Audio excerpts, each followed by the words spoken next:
Ayan po mga kababayan. Sabi dito sa report ng Inquirer, one more time, only louder. Anti-corruption rallies are taking place nationwide.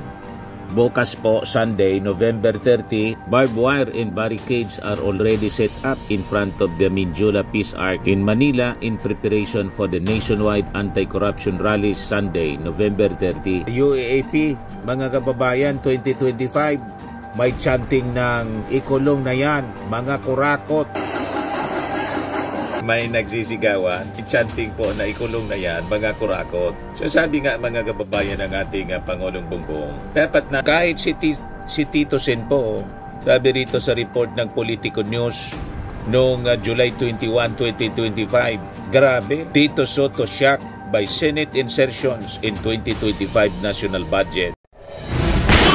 Nagpapagang mga balita at pagtalakay sa mga isyu ng lipunan. Pulsa, opinyon, banat at paglalantad sa katotohanan. Pulsa, what you see is what you get. You decide. Hello po mga kababayan, si Dante Maravillas. Pag-usapan natin yung mga kaganapan kasi bukas yung tinatawag na trillion peso march versus corruption. Ayan po mga kababayan. Sabi dito sa report ng Inquirer, one more time, only louder. Anti-corruption rallies are taking place nationwide. Bukas po, Sunday, November 30, Bonifacio Day. O ito ngayon yung Ligarda Street, Casal Street sa Manila, na babarikadahan mga kababayan na barbed wire. Sabi dito sa report, look, barbed wire and barricades are already set up in front of the Minjula Peace Arch in Manila in preparation for the nationwide anti-corruption rallies Sunday, November 30. O ito mga kababayan, sa Quezon City, nag-set up na rin po ng tents along White Plains Avenue sa Quezon City bilang paganda sa rally bukas. Yan po mga kababayan. Nagsiset up na sila. Ayan ang sigaw ng mga protesters. Ikulong ang mga kurakot. So, sabi dito sa report ng Inquirer, 86 dioceses nationwide back trillion peso march versus corruption. Nagagawin mga kababayan sa EDSA People Power Monument. Sa MOA Arena, may chanting. Kahit doon sa UAAP, mga kababayan, 2025, may chanting ng ikulong na yan, mga kurakot.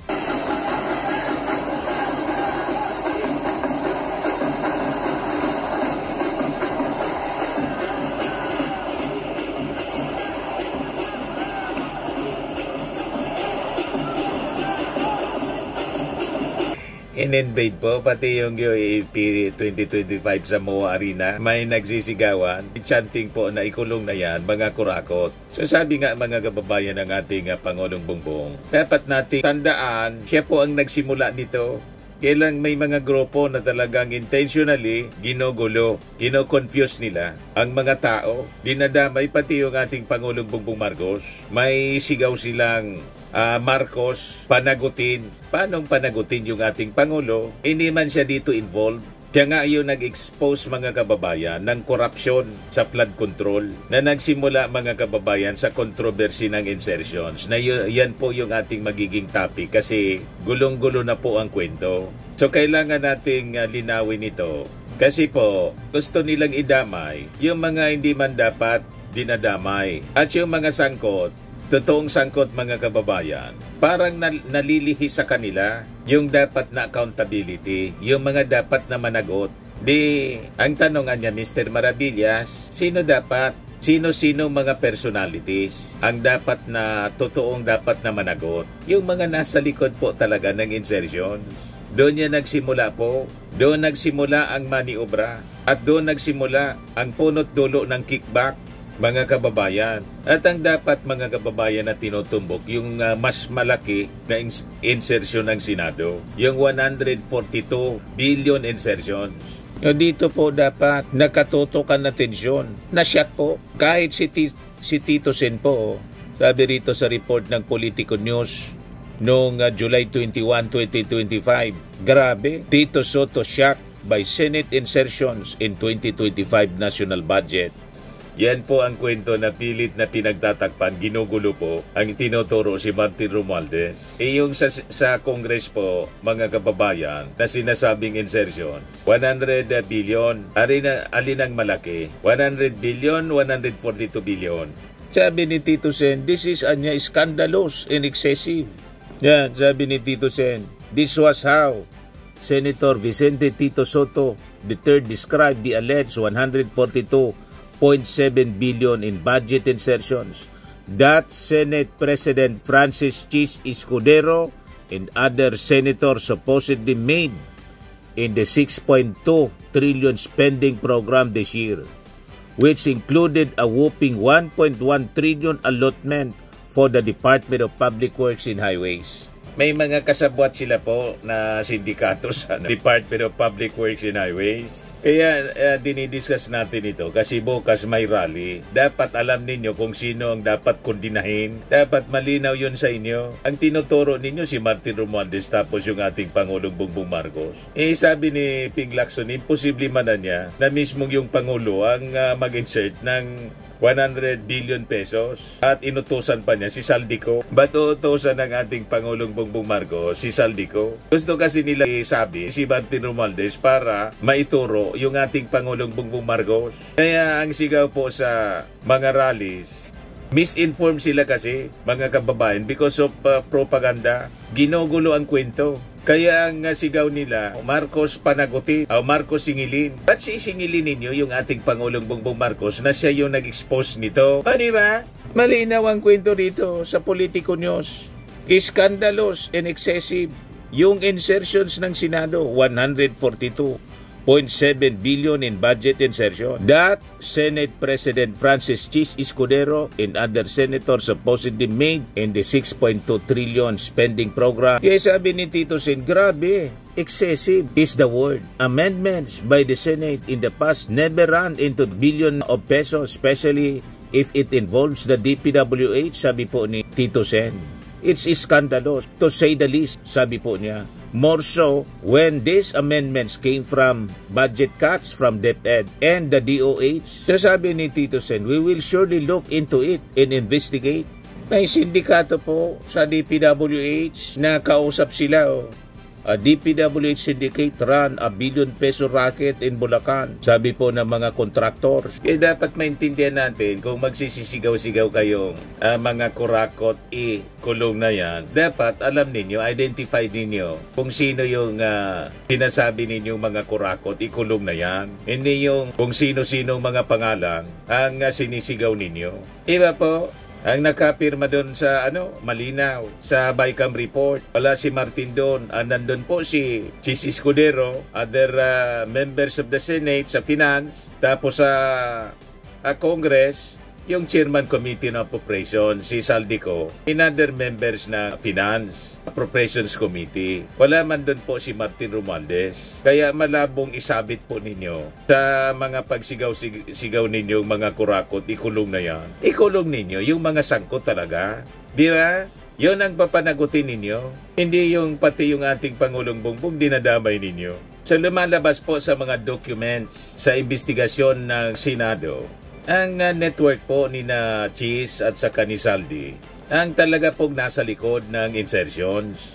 At ito'y pinatunayan mga kababayan ng pag-release ng pondo sa Senado lang. So, habang binabato ng kung ano-anong akusasyon ang Congress para maidiin si Speaker Martin, iba po ang sinasabi sa dokumento, testimonya, at kung titingnan mo, yung mismong galaw po ng pondo ng budget noong 2025 budget. At saka para maintindihan ito ng mga ordinaryong Pilipino, kailangan lang sagutin ang isang tanong, mga kababayan. Ang tanong, bakit yung sinasabing budget insertion ng House hindi na-release or hindi ni-release? Pero yung insertions po ng Senado, ni-release agad. So doon mo makikita, mga kababayan, kung sino talaga ang may hawak ng power play. Remember, nahuli kam si Chis Escudero, pumunta sa Congress. Ano naman yung purpose niya? Bakit pumunta siya sa Congress? Na isa siyang senador. At hindi lang once, but twice. Di ba po? Nahuli kam. Bonifacio Day pa yata yun, mga kababayan. Holiday, November. Ano ang sadya, mga kababayan, ni Chis Escudero? Ba't pumunta sa Congress? Not once, but twice. Ito. Nahuli kam kasi ang kanyang pagbisita sa Kamara not once but twice sa kasagsagan ng BICAM deliberations sa 2025 budget. Ang detalye sa agenda report ni Dexter Canive, live na gulat mula sa Batasang Pambansa. Dexter, so ano na ang latest dito sa tinaguriang ham and cheese insertions? Mukhang hindi natatagal ang ham and cheese na breakfast o merienda sa Senado. Dahil ang sunog, kahit tagluban mo man ng malaking planggana, sisingaw at sisingaw pa rin. Report ng Billionaire News. Yan. Para makin ang lahat, makamit lang ang minimiti. Isang kasabihan na naging gabay ng ilan para magtagumpay sa buhay. At tila yan din ang batayan ni Senate President Chis Escudero noong 19th Congress sa issue ng tumataginting na 142.7 billion pesos na umunoy budget insertions sa 2025 General Appropriations Act o GAA. Sa video na nakuha ng politiko dato sa security footage ng Batasang Pambansa, makikita si SP Chis sa North Wing Hallway papasok sa tanggapan ni House Speaker Martin Romualdez. Naka-rubber shoes siya, noong pants at printed shirt. Ang oras, ang duda po, hindi man kay Martin pumunta, kundi kay Saldi. Bonifacio Day, holiday. Kasi hindi man po hindi man member ng Appropriations BICAM si Speaker. Para sa GAA. Wala pang Senate President sa kasaysayan ang bumisita sa House sa kasagsagan ng BICAM deliberations ng national budget. Hindi man po kasama si laging napapangalanan sa report si dating Speaker Martin Romualdez, hindi man po member ng BICAM, wala nga siyang pirma doon. Ang may pirma po si Saldico. Ngayon po, kaya sabi dito sa post ni Benji Contreras noong October 5, panay ang bintang ni Escudero na si former Speaker Martin Romualdez ang utak ng insertions, pati ng corruption sa flood control project. Pero hindi siya kasama sa bicameral committee na nagpasa ng 2025 GAA kung saan napakalaki ang budget insertions. Si Escudero ay kitang-kita nakapirma sa BICAM report para sa 2025 budget kung saan sinasabing meron 142.7 billion insertions. Walang maipakitang ebidensya si Escudero sa mga bintang at aligasyon laban kay Romualdez. Pero maraming ebidensya ang nagtuturo sa kanya. Yan ang pirma. Si Saldi nakapirma as chairperson. Si Grace po ganon din. Yan ang mga nakapirma. Conferees on the part of the Senate, Grace po chairperson. Conferees on the part of the House of Representatives, Saldico chairperson. Tapos yung mga congressmen and senator sa baba. O ito yung karugtong mga kababayan sa pinirmahan. Kaya sa mga dokumento po, ang nakapirma yung dalawa. Dapat nga hindi kasama dito si Chis Escudero traditionally. Pero sumama siya, in-insert niya yung sarili niya. Senate President. Wala dyan Speaker of the House.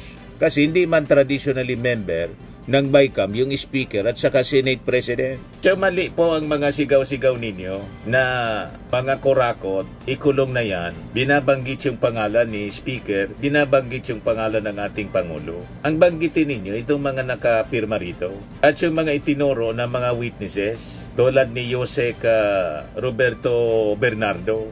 Diba? Yung nagturo kay Martin Romualdez, si Gutesa, hindi na nagpakita. Si Saldico, hindi man umuwi. Kaya yung yan tuloy, yung ICI, walang adverse findings of guilt kanilang referral sa ombudsman. Di ba po? So klaruhin natin ang pagsigaw-sigaw na mga kurakot, ikulong na yan. Sinong mga kurakot? So matagal na po na umiikot itong sindikato, ang mga politiko at DPWH. Ayon sa testimonya po ni Yosek Bernardo, may hinihingi daw na buwan ng deliverable si Saldi. May listahan ng mga proyektong dapat na dumusot, may porsyento ng kickback. At ginawa nila ito noong 2021 pa, bago pa naging speaker si Martin. So ibig sabihin, hindi House leadership ang nagpasimuno, may sarili ng sindikato sa DPWH. Nakita na ninyo? Ito, yung report ng Rappler. Kailan ba to? September 8, 2025, a DPWH syndicate run a $1 billion racket in Bulacan, contractors. O yan ang limpak-limpak na pera. Sabi dito, It sounds like a scene out of a syndicate ring, and allegedly the ring leaders are top the district engineers, Henry Alcantara, who has now been dismissed, and his former deputies, Bryce Hernandez and JP Mendoza. Ang latest ngayon, nag-uwi ng 110 million na restitution si Alcantara at pinasok na yata sa Witness Protection Program. Ang sabi ng ating Pangulo, may ibabalik pa next week yata, 200 million uli. So nakita na ninyo yung sindikato po, pero nasa likod nito mga politiko. Ayan, sabi ni Tito Sen, scandalous and excessive. This was how Senator Vicente Tito Soto described the alleged 142.7 billion in budget insertions that Senate President Chis Escudero and other senators supposedly made in the 6.2 trillion budget. Pagkatapos, ituturo ninyo si Martin Romualdez tapos yung ating Pangulong Bongbong. Malabo. Ang malinaw po ang report ng noong November 24 pa lang, report ng GMA News Online. ICI, no conclusion of guilt versus Romualdez. Ombudsman investigation urged. Walang nakitang adverse findings kung ICI kay Martin. You see? So malinaw po, sa BICAM nangyari ang pinakang malaking insertion, 142 billion. 142.7 billion. Sa BICAM po kung saan nagtatagpo ang Senado at House para ayusin ang final budget, biglang pumasok yung 142 billion insertion para sa flood control projects at iba pa na projects ng DPWH. Ngayon, ang tanong, sino ang nagtulak nito? So, malinaw ang sagot. Sa Senado, si Saldi naman sa Congress. Hindi ito collective decision ng House. Hindi ito galing sa Office of the Speaker. Ito ay isang special maneuver na ginawa ng dalawa tao sa loob ng BICAM room. Kaya malinaw po, ang pinakang malaking questionable insertions po, yung 142 billion, ay BICAM operation. Nina Chis at Saldi, hindi ng House leadership. So identified na ninyo kung sino yung dapat na panagutin. Sabagay, ito naman talaga yung lumabas mga kababayan sa mga investigasyon ng Senado doon sa Senate Blue Ribbon Committee. Malinaw yon kapag tatanong mga kababayan. So malinaw ang ebidensya. Yung insertion ng Senado ni-release. Yung insertion ng House hindi ni-release. So ito yung pinakasimple, pinakaprueba at pinakang hindi kayang pasubalian po mga kababayan. Yung budget insertion na para raw sa House, hindi na-release. Hindi ni-release ng DPWH para sa 2025. Yung sa Senadong insertion, na-release agad po. So yan po mga kababayan ang totoo niyan. So ang tanong, kung yung House, yung Congress po ang may pakana, bakit hindi nakuha yung pera? Hindi ba dapat sila yung makikinabang kung totoo po yung paratang?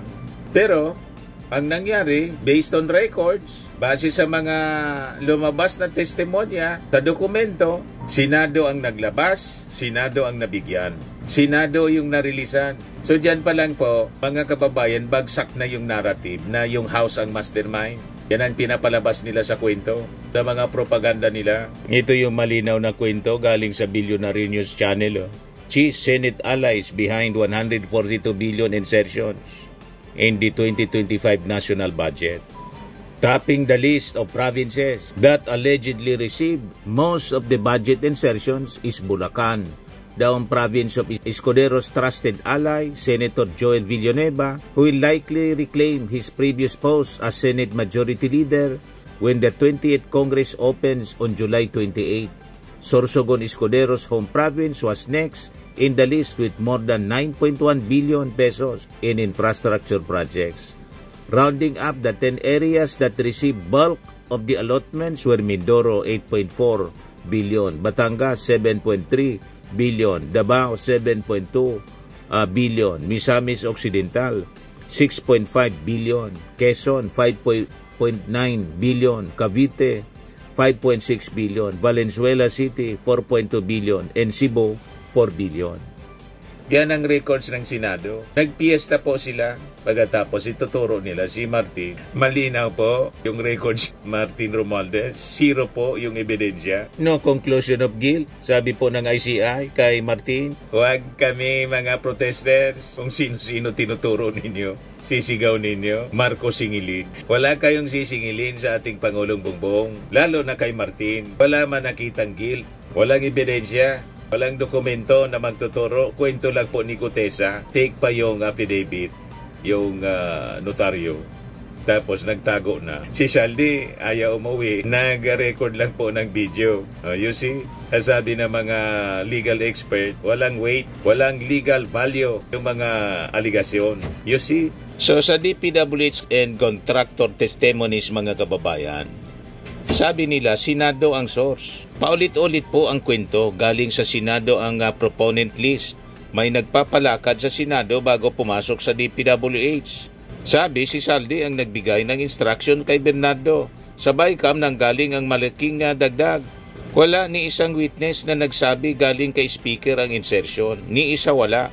O diba, mga kababayan? Kahit tingnan ninyo yung transcript ng investigasyon ng Senate Blue Ribbon, yan po ang nakalagay. So kung saan may insertion, doon may kita at nasa Senado ang pinakang malaking release. So hindi lang ito usapin mga kababayan, ng papel usapin ito kung saan napunta ang pera. The House insertion 0. 0 pesos release. Sa Senate insertion full or partial release para po sa 2025. So kung sino mga kababayan yung pinakinabangan ng releases, siya ang totoong may control.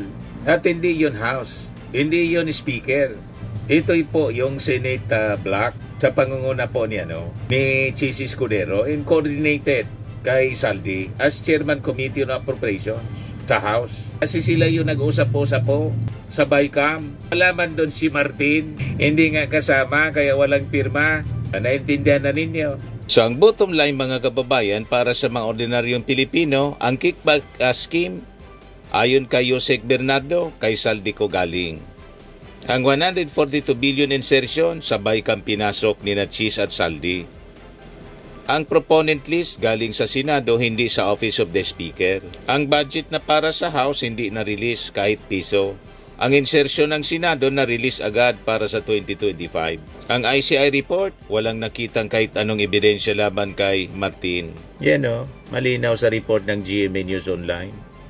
Ginugulo nila ang kwento, mga kababayan, ang narrative. So kung gusto natin mga kababayan sundan yung pera, hindi natin ito matutunton papunta sa House. Matutunton natin ito or masusundan natin ito papunta sa Senado. Yung money trail, mga kababayan. So doon dapat magtanong ang taong bayan. Doon dapat mag-imbestiga ang ombudsman. Kasi doon po nakaupo ang totoong kwento. Ginugulo lang po nila. Kaya sabi po dito sa report ng Manila Bulletin, double betrayal, Gutierrez, H. Escudero, over 142 billion budget insertions.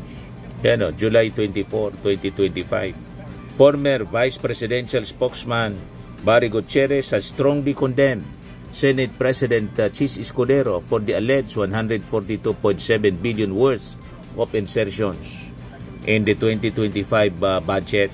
Sabi ni Barry Gutierrez, so bukod sa pagbaluktot sa saligang batas, pati pala budget, binaluktot para makinabang ang mga katrupa. Ito ba talaga ang ibobotong Senate President uli?